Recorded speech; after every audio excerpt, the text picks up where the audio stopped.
ก่อนอื่นข้าพเจ้าขอเว้าถึงประวัติความเป็นมาของบริษัทของสนามบินสากลบ่อแก้วนะเจ้าสนามบินสากลบ่อแก้วตั้งอยู่บ้านสีเมืองงามเมืองต้นเพิงแขวงบ่อแก้วห่างจากเขตเศรษฐกิจพิเศษสามเหลี่ยมคำประมาณ5กิโลเมตรซึ่งได้รับการอนุญาตให้ลงทุนและก่อสร้างในปี 2021 หา 2023 เป็นสนามบินเอกชนแห่งทำอิฐในสปป.ลาวภายใต้รูปแบบลงทุนแบบ BOT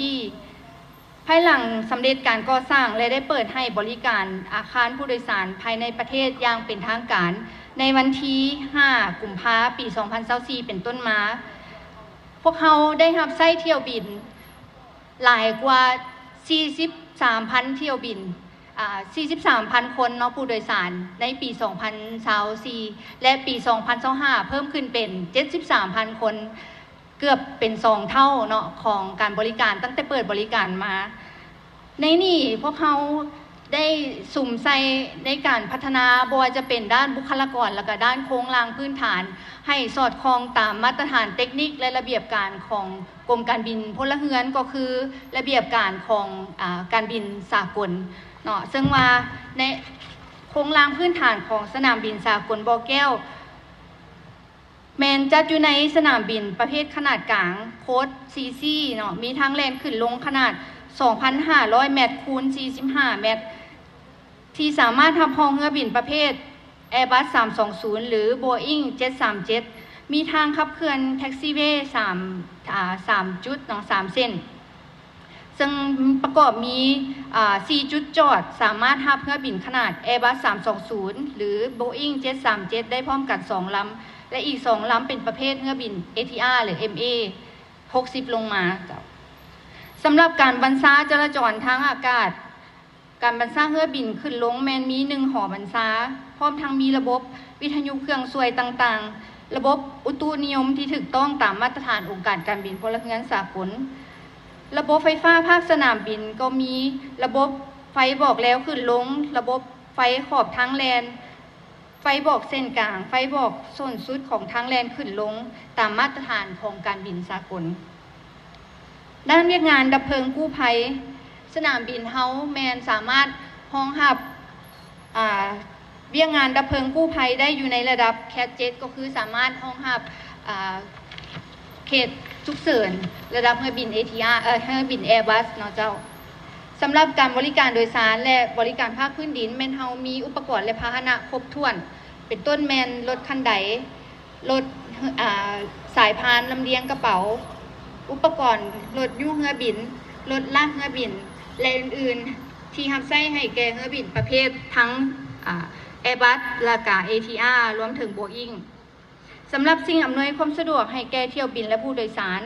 สนามบินสากลบ่อแก้วมีอาคารผู้โดยสาร1หลังแบ่งพื้นที่การให้บริการเป็นทั้งภายในประเทศและต่างประเทศมีเคาน์เตอร์อุปกรณ์รับใช้ในการแจ้งปี้สั่งเครื่องของผู้โดยสารเบื้องสายภายในประเทศประกอบมี8เคาน์เตอร์และเบื้องสายต่างประเทศประกอบมี10เคาน์เตอร์มีประตูปล่อยโดยสารจำนวน4เกตและมี2ขวาเทียมเรือบินพื้นที่สำหรับห้องรับผู้โดยสารเที่ยวบินภายในประเทศสามารถห้องรับผู้โดยสารได้250คนและต่างประเทศ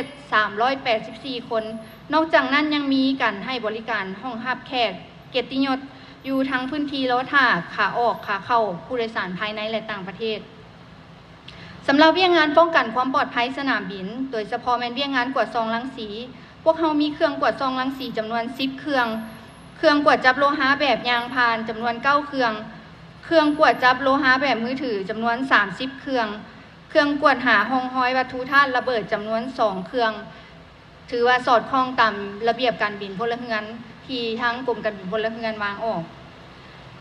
ในด้านบุคลากรของบริษัทสนามบินสากลบ่อแก้วของพวกเขาปัจจุบันพวกเขามีจำนวนทั้งเบิด155คนในนั้นมีหญิง51คนรวมทั้งสายเทคนิคและสายบริหารในนี้ทั้งเบิดนั้นได้ผ่านการฝึกอบรมอย่างเข้มงวดและการสอดคล้องตามมาตรฐานการบินพลเรือนในด้านโครงสร้างพื้นฐานอื่นๆพวกเขามีสางน้ำมัน1แห่งซึ่งสามารถให้บริการห้องรับน้ำมันสูงสุด 400,000 ลิตรให้แก่สายการบินต่างๆที่จะมานำใช้ในอนาคตคาดหมายห้องรับสายการบินต่างประเทศ สนามบินสากลบ่อแก้วของพวกเขามีคาดหมายว่าจะได้เปิดสายการบินต่างประเทศในเบื้องต้นจะแมนเส้นบินบ่อแก้วบางกอกบ่อแก้วเชียงใหม่บ่อแก้วฮานอยบ่อแก้วโฮจิมินห์บ่อแก้วคุนหมิงบ่อแก้วกวางโจวบ่อแก้วฮ่องกงบ่อแก้วพนมเปญและบ่อแก้วเสียมเรียบตามลำดับซึ่งว่าความพร้อมของพวกเขามาฮอดจุดนี้พวกเขาได้มีการห้องหับการตรวจสอบจากทางกรมการบินพลเรือนเป็นแต่ละระยะและพวกเขามีความภาคภูมิใจในฐานะผู้อำนวยการข้าพเจ้า